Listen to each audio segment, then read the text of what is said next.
Engineer Mustafa Anwar, Vice Chairman, Islami Bank Bangladesh Limited. A.K. Azad, President, FBCCI. And Habibur Rahman Milan, an eminent journalist. The total program was chaired by Professor A.N.M. Abdul Zahir, Honorable Chairman of Board of Directors, Islami Bank Bangladesh Limited.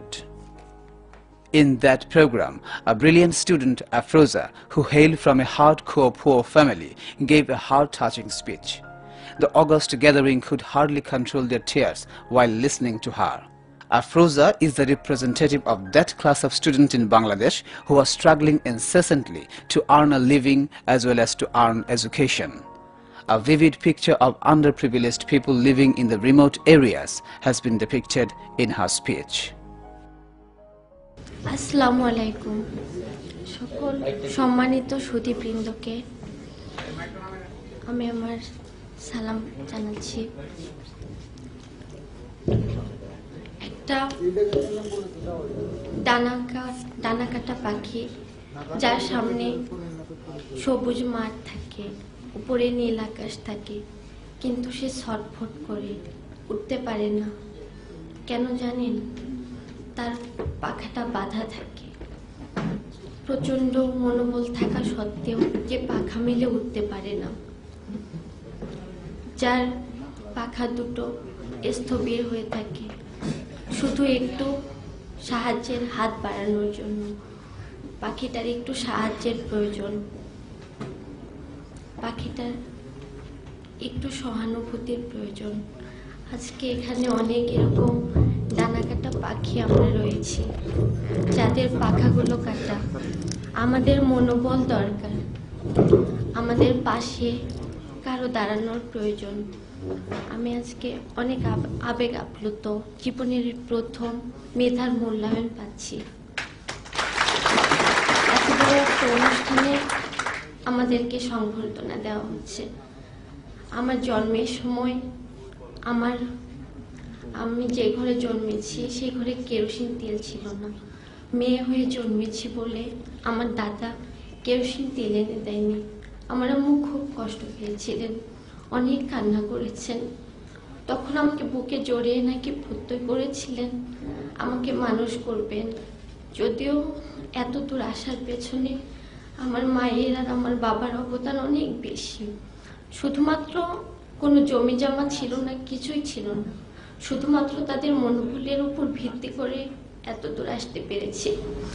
Dhaka ভার্সিটিতে chance পাওয়ার পরেও আমাকে চিন্তা করতে হয়েছে আমি ওখানে পড়তে পারবো কিনা।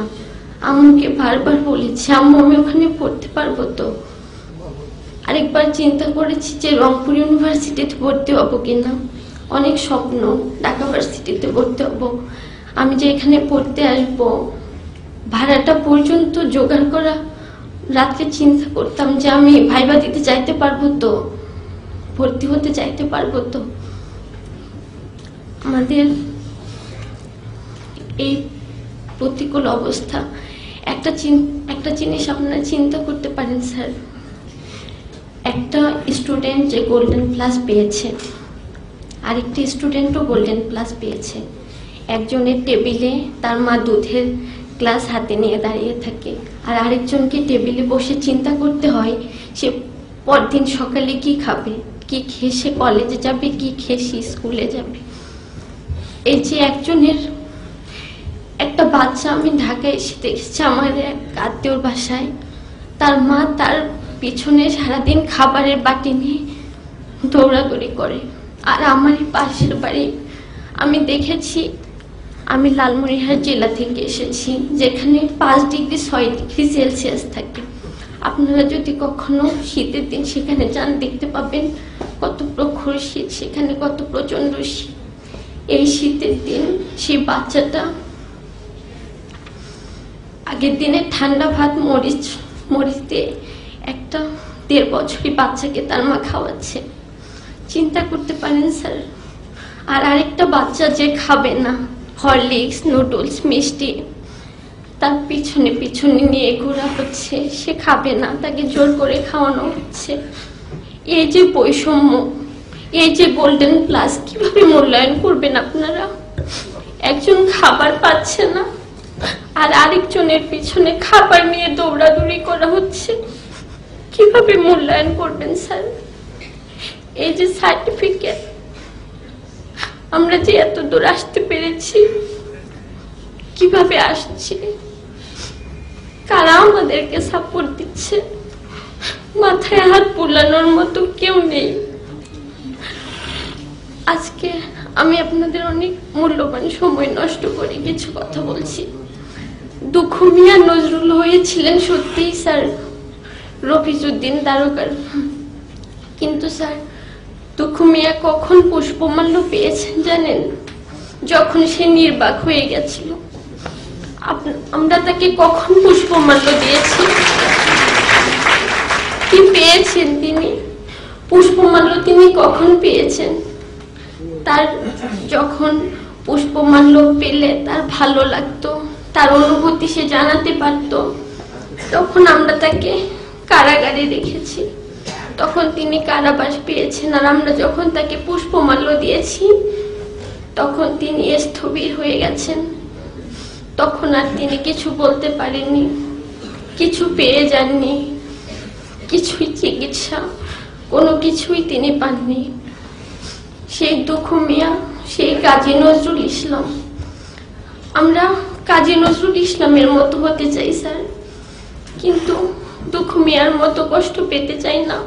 পুষ্পমাল্য আমরা নির্বাক হয়ে পেতে চাই না। আপনারা আমাদেরকে পুষ্পমাল্যটা আমাদের যখন পাওয়া উচিত, যখন পেলে আমরা আমাদের অনুভূতি এরকম মনে জানাতে পারবো, এরকম এক ফোঁটা অশ্রু ফেলতে পারবো সবাই মিলে, তখন আপনারা আমাদের পুষ্পমাল্যটা দেন। আমাদের সবারই দায়িত্ব আছে। ইসলামী ব্যাংক, বাংলাদেশে তো অনেক ব্যাংক আছে, কত বিত্তশালী মানুষ আছে, কত কোটিপতির আছে, কেউ তো এগিয়ে আসে না। এরকম একটা ব্যাংক আমাদের জন্য এগিয়ে আসছে। আমি তাদের প্রতি আন্তরিকভাবে কৃতজ্ঞতা প্রকাশ করছি। তারা আমাদের পাশে এসে দাঁড়িয়েছে, উষ্ণতারা হাত বাড়িয়ে দিয়েছেন, একটা ডানাকাটা পাখিকে আকাশে উড়বার স্বপ্ন দেখিয়েছেন। আপনারা আমাদের স্বপ্নের সাথী হয়ে দাঁড়িয়েছেন। আজকে যদি এখানে এই অনুষ্ঠানটা কোনো সংবাদ মাধ্যমে প্রচারিত হয়, আমি বলতে চাইব সমাজের বিত্তশালী মানুষ আপনারা একটু এগিয়ে আসবেন। আপনাদের বাচ্চার এত বহুমূল্য খেলনা কিনে না দিয়ে একটা ছোট্ট বাচ্চার এক বেলার অন্ন সংস্থান হতে পারে, এটা একটু চিন্তা করবেন। আমরা যখন দিনের পর দিন যখন আমরা খাবারের চিন্তায় পড়াশোনাটা ফ্রেশ মাইন্ড ভাবে করতে পারি না, কিন্তু তখন আমার এই সহপাঠীকে আমি দেখেছি, কোটিপতির মেয়ে এসে আমি যখন চিন্তা করতাম কিভাবে আমি ভালো রেজাল্ট করব, কিভাবে পড়াশোনা করব, সে তখন চিন্তা করতো কোনো রকম একটা রেজাল্ট করে প্রাইভেট ইউনিভার্সিটিতে ভর্তি হয়ে যাবে। কিন্তু আমি চিন্তা করতাম যে আদৌ আমি ইউনিভার্সিটি পর্যন্ত যাইতে পারবো কিনা, আমার ইউনিভার্সিটি পর্যন্ত যাওয়ার সক্ষমতা থাকবে কিনা। কিন্তু সে চিন্তা করতো প্রাইভেট ইউনিভার্সিটিতে ভর্তি হওয়ার। এই যে বৈষম্যটা, এই যে তফাৎটা, আমরা বের হয়ে কি দেখব, কি পাবো আমরা? আমাদেরকে কে স্বপ্ন দেখাবে? আমি আবারও ইসলামী ব্যাংক কর্তৃপক্ষকে আন্তরিকভাবে ধন্যবাদ জানাচ্ছি তাদের এই মহৎ উদ্যোগের জন্য। স্যার, আমি দুঃখিত আপনাদের অনেক মূল্যবান সময় নষ্ট করছি। ধন্যবাদ সবাইকে। আসসালামু আলাইকুম। Such rare talents like Afroza are scattered far and wide of this country.